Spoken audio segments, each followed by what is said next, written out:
අයිබෝන් අද අපි කතා කරන්න සූදානම් වෙන්නේ ලෝකයේ අති දුෂ්කර කලාපයක සාමය රකින්නට අපේ රටේ අභිමානය අරන් ගියපු සුවිශේෂී කණ්ඩායමක් ගැන.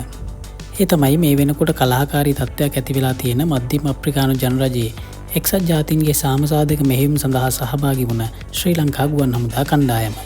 ජනවාරි 21 වෙනිදා ශ්‍රී ලංකා ගුවන් හමුදාවේ 11 වන ගුවන් කණ්ඩායම නිල වශයෙන් මධ්‍යම අප්‍රිකාව බලා පිටත් වුණා. ගෘප් කැප්ටන් ආසිටි පතිරගේ මහතාගේ අනදීම යටතේ මේ කණ්ඩායමට නිලධාරීන් 22ක් සහ ගුවන් බටයන් 88ක් ඇතුළත්.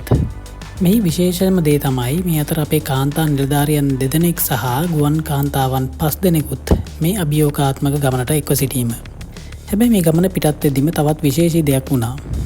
ඒ තමයි මධ්‍යම අප්‍රිකාවේ වසරක සේවා කාලයක් නිම කරපු අපේ 10 වන ගුවන් කණ්ඩායම යලි දිවයිනට පැමිණීම. ඔවුන් 2024 දෙසැම්බර් 6 වෙනිදා ඉඳන් එහි කරපු සේවය ගැන ඇත්තටම හැමෝම අගයලා තිබුණා.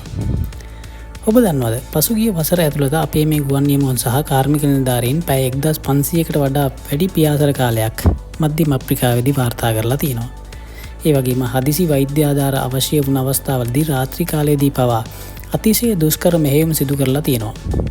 මේ කැපවීම නිසාම එක්සත් ජාතීන්ගේ සාමසාධක මෙහෙයුම් බලකායේ අනදෙර නිලධාරියාගෙන් අපේ ජ්‍යෙෂ්ඨ නියමුවන්ට විශිෂ්ට ප්‍රශංසා පවා හිමි වෙලා තිබෙනවා. මේ මෙහෙයුම රටේ අභිමානයට විතරක් නෙමෙයි අපේ රටේ ආර්ථිකයටත් ලොකු ශක්තියක්.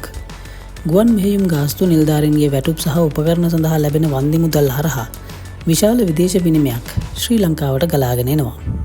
කරුණායක ගුවන් තොටුපළේදී මේ පිරිස පිළිගන්න එයා වයිස් මාර්ෂල් දේශප්‍රිය සිල්වා ඇතුළු ජ්‍යෙෂ්ඨ නිලධාරීන් පිරිසක් එහි පැමිණ සිටියා.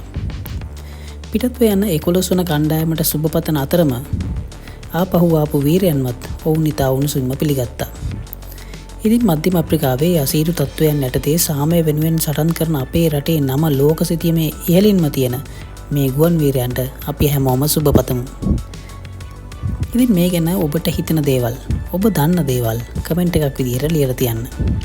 ඒ වගේම වීඩියෝ ලයික් කරන්න කියලාත් නැවතත් මතක් කරනවා.